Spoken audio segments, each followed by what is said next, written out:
कम्पनीको नाम कसरी चेक र रिजर्भ गर्ने? आफ्नो कम्पनीको नाम रिजर्भ गर्न कम्पनी रजिस्ट्रार कार्यालयको आधिकारिक वेबसाइट ocr.gov.np मा जानुहोस्। त्यसपछि क्यामिज क्लिक गर्नुहोस्। मैले सजिलोको लागि इङ्ग्लिश सिलेक्ट गरेको छु। यदि तपाईँ नयाँ हुनुहुन्छ भने क्रिएट कम्पनी युजर अकाउन्टमा जानुहोस्।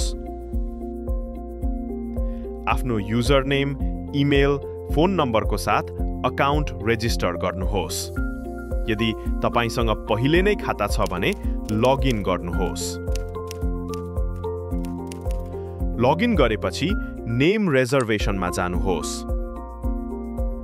कम्पनीको प्रकार र दर्ता गर्न चाहेको नाम इङ्ग्लिश र नेपाली दुवैमा भर्नुहोस् र कन्टिन्यू गर्नुहोस्। यदि तपाईको कम्पनीको नाम अन्य कम्पनीसँग मेल खाँदैन र उपलब्ध छ भने कन्टिन्यू रेजिस्ट्रेसन प्रोसेसमा क्लिक गर्नुहोस्। कम्पनीको उद्देश्य राख्नुहोस् र सबमिट गर्नुहोस्। नोट: ओसीआरले तपाईको कम्पनीको नाम आवेदन जाँच गर्नेछ र कम्पनीको नाम उपलब्ध छ वा छैन भनेर तपाईलाई जानकारी दिनेछ। यो प्रक्रिया सामान्यतया 2 देखि 7 दिनसम्म लाग्छ। कम्पनीको नाम रिजर्भ गर्दा ध्यान दिनुपर्ने 8 प्रमुख बुँदाहरू। 1. कम्पनीको नाम टाइटल केसमा हुनुपर्छ। 2. कम्पनीको नाम अङ्ग्रेजी र नेपाली दुवैमा एउटै हुनुपर्छ। 3. कम्पनीको नाममा अङ्क प्रयोग नगर्नुहोस्। 4. चिन्हहरू प्रयोग नगर्नुहोस्।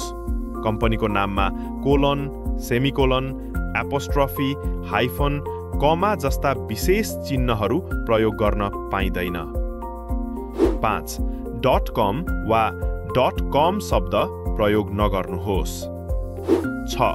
कम्पनीको नाम अघि a, an, the, new, super, Om, Nepal, international, Shri जस्ता शब्दहरू प्रयोग नगर्नुहोस्। 7. अन्य देशको नाम कम्पनीको नाममा प्रयोग नगर्नुहोस्। 8. कम्पनीको नाम युनिक हुनुपर्छ। यदि कुनै नाम पहिले नै दर्ता भइसकेको छ र नयाँ नाम त्यससँग उच्चारण वा ध्वनिमा मिल्दो जुल्दो छ भने त्यो अलग नाम मानिँदैन।